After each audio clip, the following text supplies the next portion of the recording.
মাশাআল্লাহ, দেখতে পাচ্ছেন আমার হাঁসগুলো কত বড় হয়ে গেছে দেখতে দেখতে।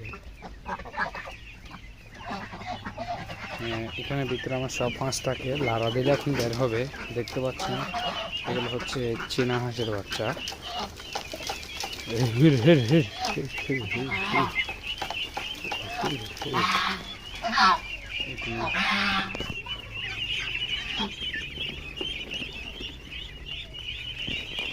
গ্রামগঞ্জে হাঁসপালা বেরিয়ে যেতে চাইলে